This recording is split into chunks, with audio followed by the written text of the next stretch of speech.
Bueno, aquí tenemos otro esquema, igual similar, donde nos habla con cada una de las fases, ¿no? Las más importantes. Por ejemplo, aquí tenemos la diástole, ¿no? Es el paso de sangre, tenemos un ventrículo que se está llenando de manera progresiva, ¿no? Donde las válvulas están abiertas, las auriculoventriculares. Tenemos después esa pequeña, la sístole auricular, ¿no? Donde se da ese pequeño remanente de sangre que queda en las aurículas, pasa a los ventrículos, y lo que es la sístole ventricular, donde se cierran las válvulas auriculoventriculares y hay una eyección de sangre desde los ventrículos hacia la aorta y la pulmonar, ¿no? Simplemente para ir viendo que es importante y es de manera práctica, ya podemos ir viendo que es más sencillo recordar en qué momento están abiertas, en qué momento están cerradas las válvulas. Ahora, la contribución de la contracción auricular, ¿no?, al llenado ventricular es en condiciones fisiológicas aproximadamente, ¿no?, inferior al 5%, entre el 5 y el 15%, un 50%, 30%. ¿No? Llenado ventricular es un fenómeno pasivo. Aquí nos habla en qué porcentaje, ¿no?, va a ayudarnos las aurículas para lo que es el llenado ventricular. En promedio, en sí solamente es del 5 a 15%, no es de un 50%, ¿no? Eso sería que seríamos bastante dependientes de lo que es la contracción auricular. Tampoco llega a ser un 30%, solamente en promedio es entre el 5 y 15%, ¿ya? Muchas veces esta contracción auricular puede estar afectada en algunos tipos de patologías, por ejemplo, los que son la fibrilación auricular como una patología predominante, lo que es el flúter, o sea, cualquier condición que altere la contracción auricular justamente va a alterar este porcentaje, ¿no? No va a haber un adecuado llenado ventricular. Entonces aquí la respuesta sería la B, ¿no? Entre el 5 y el 15%. ¿En qué patologías las aurículas aportan más al llenado ventricular? Flúter auricular, fibrilación auricular, taquicardia sinusal, bradicardia sinusal y taquicardia ventricular. Bueno, aquí todas son taquiarritmias, excepto lo que es la bradicardia sinusal. Cuando hay una taquiarritmia, al contrario, ¿no?, las aurículas no van a aportar nada al llenado ventricular porque el ritmo o la manera de contracción o descarga no es el adecuado, porque en el flúter como en la fibrilación, como son focos ectópicos los que van a llegar a descargar, no va a generarse una adecuada contracción auricular, ¿no?, perdiéndose ese pequeño porcentaje, ¿no?, ese remanente de sangre que debería pasar de las aurículas hacia los ventrículos apoyadas por la contracción auricular no llegan a pasar, entonces no van a aportar en nada lo que es al llenado ventricular, ¿no? La taquicardia sinusal por incremento de la frecuencia cardíaca puede ser una variación, pero en lo que es la bradicardia, o sea, en lo que es la bradicardia sinusal, donde tenemos una frecuencia cardíaca menos de lo usual, ¿no?, ahí se dice que ahí va, mientras la frecuencia cardíaca se mantenga entre el rango normal o menor al normal, favorece que por el periodo de tiempo haya un adecuado llenado ventricular, ¿no? Entonces, mientras que en la taquicardia ventricular es igual que los otros eventos donde hay un tipo de irregularidad, no va a haber un adecuado ni siquiera llenado ventricular, hay una disminución del volumen sistólico, ¿no?, y del gasto cardíaco. Entonces aquí lo que es la respuesta o la que aportarían más al llenado ventricular por el periodo de tiempo, o sea, en relación al tiempo, o sea, refiriéndonos principalmente a eso, sería la bradicardia sinusal, ya que como vimos tanto el flúter, fibrilación y taquicardia no hay una adecuada contracción auricular, ¿no?, es una contracción irregular, ¿ya? Entonces aquí la respuesta sería la D, ¿ya? Aquí igual los porcentajes, por ejemplo, aquí este es un músculo cardíaco normal, ¿no? Pasa de sangre, aquí tenemos el volumen telediastólico, 100% tenemos de sangre, ¿no? Durante la eyección se va un 60%, que es la fracción de eyección, quedando un 40%, que es el volumen telesistólico, ¿ya? Entonces aquí vamos bien. ¿Qué pasa en un músculo que no funciona adecuadamente? Puede hacer que se haya infartado, ¿no?, que sea un músculo, digamos, que haya sufrido algún evento coronario. Entonces tenemos un 100%, pero de ese 100% solamente llega a eyectar un 30%, ¿no?, teniendo un aumento del volumen telesistólico de un 70% inclusive. Es lo que sucede generalmente en algún tipo de daño, lesión, algún tipo de disfunción diastólica principalmente. con respecto a la fracción de eyección, ¿no? Ya hablamos inclusive de la fracción de eyección, promedio 60%, es entre 55 y 65%, ¿no? Es la relación entre el volumen de eyección y el volumen diastólico final. Su determinación se realiza en cardiología exclusivamente por cateterismo y ventriculografía, ¿no? No es un buen marcador de la función ventricular, es la relación entre el gasto cardíaco y el volumen de eyección, es normal si es mayor de 30%, ¿ya? Ahora, vimos al inicio que era la relación que había entre lo que es el volumen de eyección, que es el volumen sistólico, y el volumen diastólico final, ¿ya?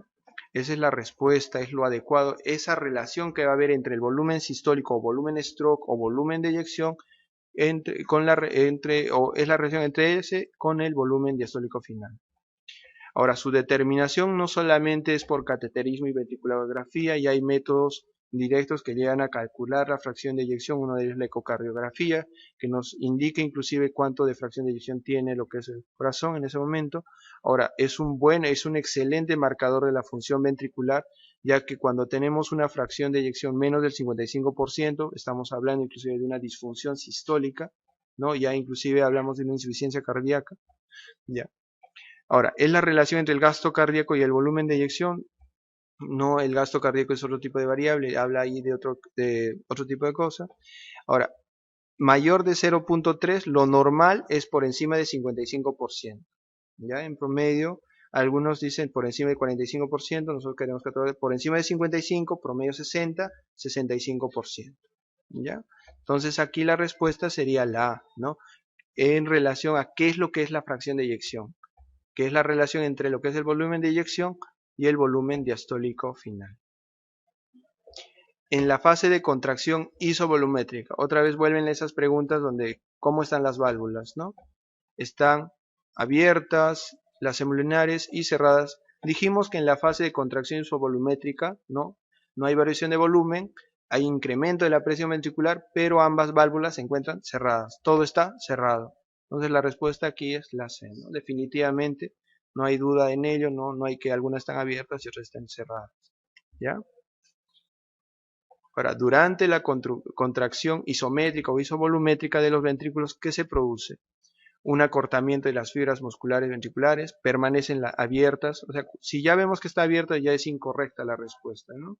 Permanecen abiertas igual, todas las válvulas están abiertas, permanecen abiertas, o sea, ya hay 4 que dicen abiertas, ninguna es. Lo único que va a haber en lo que es la fase de contracción isométrica o isovolumétrica es incremento de la presión ventricular, ¿no? Y eso va a haber un acortamiento de las fibras musculares por el mismo incremento de la presión, ¿no? O sea, se va a dar un fenómeno de contracción ventricular sin variación de volumen. Entonces aquí la respuesta sería la A, ¿no? Simplemente las otras son distractores, ¿no? Si uno no recuerda realmente cómo estaban las válvulas, y uno puede llegar incluso a confundirse. Entonces aquí la respuesta sería la A. El logro del volumen ventricular máximo ocurre durante uno de los intervalos del ciclo cardíaco. Aquí miren, habla de un volumen ventricular máximo, o sea, en qué situación tenemos un ventrículo totalmente lleno de sangre, ¿no? Habla del volumen telediastólico, ¿no? Entonces, contracción auricular, contracción isovolumétrica, eyección ventricular rápida, eyección ventricular reducida, relajación isovolumétrica. En la contracción isovolumétrica es donde tenemos un ventrículo totalmente lleno de sangre, ¿no? Pero aquí dice, cuidado, aquí en las respuestas está la A. El logro del volumen ventricular máximo ocurre durante uno de los intervalos del ciclo cardíaco. O sea, ¿cuándo se llega a lograr el volumen ventricular máximo? Es en la fase de contracción auricular, porque es en la última fase donde los ventrículos llegan a estar completamente llenos, ¿no? Con el apoyo de las aurículas. En ese tipo de fase es donde los ventrículos están completamente llenos. Entonces aquí la respuesta sería la contracción auricular. Ahora hay dos preguntas justamente en lo que es alguna alteración, algún evento o alguna cardiopatía valvular que pueda llegar a generar alguna variación en lo que son las presiones. Por ejemplo, en la estenosis aórtica se puede afirmar. O sea, la estenosis aórtica ya es un fenómeno obstructivo donde hay una dificultad en el paso de sangre desde los ventrículos hacia la aorta y la pulmonar. La presión pico intraventricular izquierda es menor que la presión sistólica. La presión intraventricular pico es igual a la presión arterial sistólica. La presión pico izquierda es mayor que la presión arterial sistólica. La presión izquierda y la presión son menores de lo normal.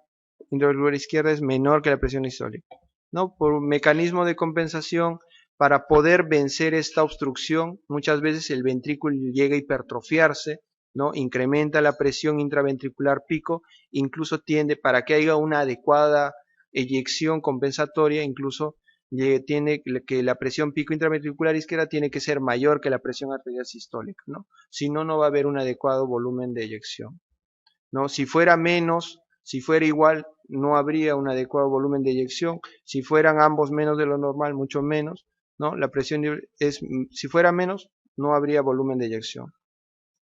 Simplemente cuando hay una presión pico intraventricular mayor es que se va a generar, ¿no?, un adecuado volumen de eyección, ¿no?, como mecanismo compensatorio en este tipo de eventos, ¿no?, una estenosis aórtica.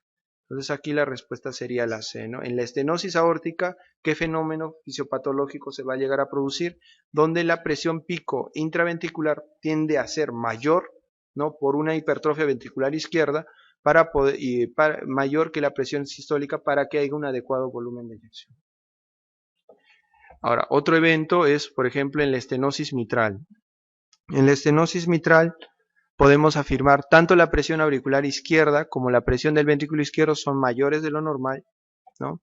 O la presión de la aurícula izquierda es mayor de lo normal y la presión del ventrículo izquierdo es menor de lo normal. La presión de la aurícula izquierda es normal y la presión del ventrículo izquierdo es mayor de lo normal. O sea, aquí es lo mismo que el evento anterior, o sea, este es un fenómeno obstructivo, hay algo que no está permitiendo un adecuado llenado ventricular, porque no hay un adecuado paso de sangre desde las aurículas hacia los ventrículos, y para poder vencer este fenómeno obstructivo tiene que haber un mecanismo compensatorio, ¿no? En este caso tendería a incrementarse la presión de la aurícula izquierda, mayor de lo normal, para poder vencer ese tipo de obstrucción.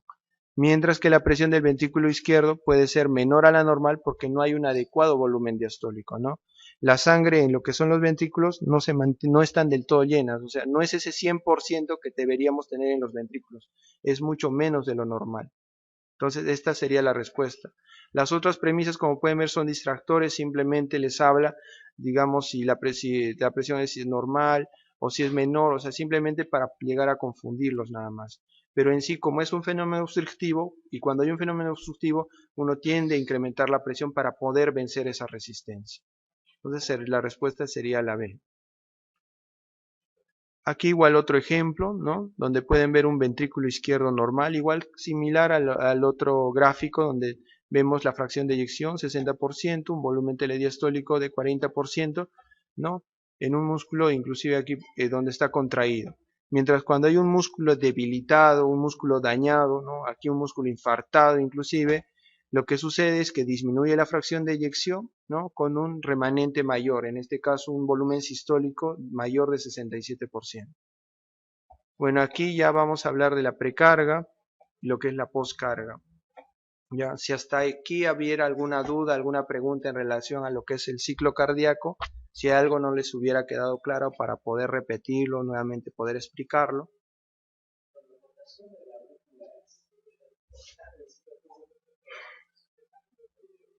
Uh-huh.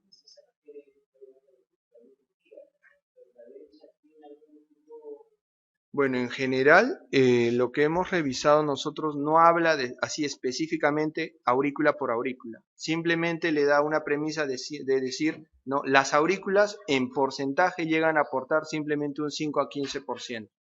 Seguramente ese 5% correspondería principalmente a la aurícula derecha y ese 15% más correspondería a la aurícula izquierda, ¿no? Porque generalmente vemos que ambas cámaras manejan presiones diferentes, ¿no? Presiones mucho menores vamos a encontrar en lo que es tanto lo que es la aurícula derecha, ventrículo derecho, y lo que son incluso la presión pulmonar incluso es menor, ¿no? Entonces para poder vencer esa resistencia, el ventrículo derecho tiende a manejar presiones mucho menores. ¿Alguna otra duda, otra consulta en relación al ciclo cardíaco? Si les ha quedado todo claro, para poder continuar, ahora vamos a hablar de precarga, poscarga, ¿no?, algo de gasto cardíaco, resistencias y microcirculación. Ya, entonces vamos a poder avanzar. Ya vamos a hablar de precarga y poscarga, ¿ya? Entonces, precarga en sí, en general, se refiere, ¿no?, a lo que es, aquí ya vamos a hablar primero de gasto cardíaco, precarga y poscarga, ¿ya? El primer evento de precarga se refiere a lo que es al volumen telediastólico final, ¿no? Es el máximo volumen que va a tener el ventrículo, ¿no?, al final de la diástole.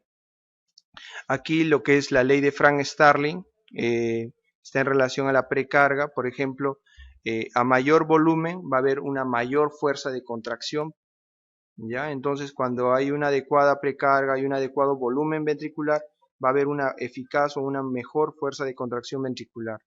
Y poscarga se refiere a lo que es la resistencia, ¿no? La resistencia vascular sistémica, o sea, es la fuerza que tiene que vencer los ventrículos, principalmente el ventrículo izquierdo, para poder, ¿no?, permitir un adecuado volumen de eyección, ¿no? Aquí, por ejemplo, en el esquema, por ejemplo, pueden ver precarga está en relación a la contractibilidad, al volumen, y poscarga está en relación a lo que es la resistencia, ¿no? Esto es lo de aquí, o sea, la fuerza, la resistencia vascular sistémica. Aquí tenemos un esquema donde habla justamente de cada uno de ellos. Por ejemplo, precarga está justamente relacionado al volumen telediastólico, ¿ya? Poscarga a la tensión, parietal a la resistencia, y otra variable importante en relación a la función cardíaca es la contractibilidad, al inotropismo, ¿ya? Hay algunas variables o características que van a variar o pueden llegar a alterar el volumen telediastólico, desde lo que son la frecuencia cardíaca, como vimos, ¿no? Si hay cualquier variación en lo que es la frecuencia cardíaca, tanto si fuera una taquicardia, una bradicardia, puede alterar lo que es el llenado ventricular, ¿no? A menor frecuencia favorece un adecuado llenado ventricular, pero a un incremento de la frecuencia disminuye o no permite un adecuado llenado ventricular. También lo que es el retorno venoso, ¿ya? Lo que es una adecuada volemia, que está más en relación con el retorno venoso, una adecuada función auricular, vimos que es importante también en relación a lo que es el llenado ventricular, y lo que es la distensibilidad ventricular. Todo ello englobado hablan también de lo que es la ley de Frank-Starling, ¿no? Lo que les decía, a mayor volumen ventricular, una mayor fuerza de contracción. Ahora tenemos la segunda variable, que es la poscarga. La poscarga lo que nos habla es de resistencia, aquí lo catalogan como tensión parietal. Nos habla, algunas variables a tener en cuenta es el radio, ¿ya? El radio de lo que es de la arteria, el grosor que tiene el ventrículo y las resistencias periféricas. Englobados todos en lo que es la ley de Laplace. Ya vamos a hablar inclusive de la ley de Laplace y las diferentes variables, ¿ya? Y finalmente lo que es la contractividad, inotropismo. Tenemos lo que es en sí el miocardio. Ahora, hay algunos tipos de estados ácido-base que pueden llegar a generar alteración en la contractibilidad, principalmente la acidemia. La acidemia como tal llega a deprimir la contractibilidad miocárdica. Ya vimos inclusive cualquier variación en el calcio, digamos tanto una hipercalcemia o una hipocalcemia también puede llegar a alterar la contractibilidad cardíaca. Y bueno, también tenemos lo que son inotropos positivos, inotropos negativos. Ya más adelante se podrá discutir lo que son tanto, digamos, hay cierto tipo de medicamentos que tienen efecto inotrópico positivo, como algunos tienen inotrópico negativo, ¿ya? Todo esto englobado para un adecuado volumen de eyección, ¿ya? Ahora, el gasto cardíaco está en relación a volumen de eyección por frecuencia y la frecuencia cardíaca, ¿no? Gasto cardíaco, y esta es la relación que uno tiene que manejar, ¿no? Gasto cardíaco, resistencias periféricas y presión arterial o gradiente de presión. Cualquier alteración en ellos, por ejemplo, un incremento de las resistencias, puede incluso variar el gasto cardíaco. Cualquier alteración en la presión arterial, gradiente de presión arterial, también en sí son, digamos, cualquiera es dependiente de alguna de ellas, ¿ya? Como pueden ver, cada variable tiene sus características, sus propiedades, ¿ya?, que hay que tomar en cuenta. Señale la falsa con respecto a la precarga. Vimos precarga es volumen, ¿ya? Siempre que hablemos de precarga nos habla de volumen, principalmente del volumen ventricular, ¿ya? Se rige por la ley de Laplace. Vimos que la ley de Laplace está en relación a la poscarga, ¿no?, a la resistencia. Está directamente relacionada con el gasto cardíaco, con una contractibilidad normal. está relacionada con la longitud de la fibra miocárdica en la telediástole. Vimos que una variable importante en la precarga es la distensibilidad miocárdica, ¿no? Si hubiera menor distensibilidad no habría un adecuado volumen ventricular, ¿ya? Equivale a la presión capilar pulmonar en el ventrículo izquierdo, equivale a la presión venosa central en el ventrículo derecho, que es lo adecuado. Vimos que el retorno venoso en el lado izquierdo se equivaldría a lo que es la presión capilar pulmonar, la presión cuña, mientras que en el lado derecho correspondería al retorno venoso en sí en general, ¿no? A la presión venosa central, a la PVC. Entonces aquí la falsa es la primera, ¿no? Ley de Laplace habla de poscarga. Más bien la ley de Frank-Starling es la que nos habla de precarga. Entonces la respuesta aquí sería esa es la falsa, esa es la incorrecta. Ahora, al aumentar la precarga del músculo cardíaco, ¿qué se produce? Reduce la presión diastólica terminal ventricular, reduce la tensión de la pared ventricular, reduce el volumen sistólico terminal, disminuye el tiempo que toma el músculo para alcanzar su máxima tensión o aumenta la tensión de la pared ventricular. Esa sería la respuesta, porque por ejemplo, si aumentamos la precarga, en este caso el volumen telediastólico es mayor, pues es un volumen mayor por diferentes causas, ¿no? Aumento de la volemia, un aumento del retorno venoso, no habría una disminución en la presión diastólica, ¿no? Incrementaría inclusive. Reduce la tensión, hay mayor tensión. El volumen sistólico incluso tiende a ser mayor, ¿no? Incluso la fracción de eyección podría decirse que puede ser mayor. Disminuye el tiempo de que toma el músculo para alcanzar su máxima tensión. Ahora, al aumentar la precarga del músculo cardíaco, va a reducir, aumenta la tensión de la pared ventricular o la reduce. Porque aquí justamente en las premisas nos habla, o sea, cuando hay una mayor distensibilidad miocárdica, ¿qué es lo que va a producir en la pared ventricular? Reduce la tensión o aumenta la tensión. En general lo que va a generar no es aumentar, puede llegar inclusive a que hay dos fenómenos aquí. Uno es que a mayor volumen, o sea, mayor precarga o mayor volumen telediastólico final, tendería inicialmente a aumentar la tensión de la pared ventricular. Eso es lo inicialmente, pero hay una situación, o sea, hay un límite donde ese evento no solamente, o sea, ya llega un límite a podría decirse, a un punto en que ya no puede aumentar más la tensión de la pared ventricular y en ese momento incluso puede llegar a reducir la tensión de la pared ventricular. ¿Ya? Hay que tomar en cuenta ello. Por eso justamente en esta premisa nos habla tanto de reduce la tensión como aumenta la tensión. Supongo que aquí solamente nos habla de que en general al aumentar la precarga del músculo cardíaco, ¿qué evento se va a generar? Si solamente nos habla de la ley de Frank-Starling, sería, ¿no? A mayor volumen, una mayor fuerza de contracción, ¿no? Entonces aquí la respuesta sería la E, ¿no? Aumenta la tensión de la pared ventricular y posterior a ello una adecuada contractibilidad cardíaca. ¿Ya? Esta sería la E.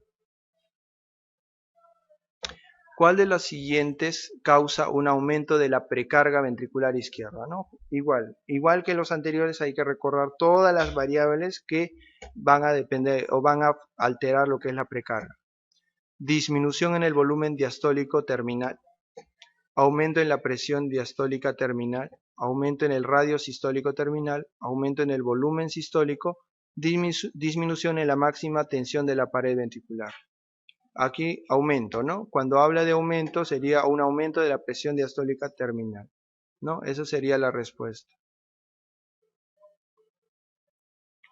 ¿En cuál de las siguientes situaciones está disminuida la compliance de la fibra cardíaca? Cuando nos habla de compliance, nos habla de distensibilidad, ¿ya?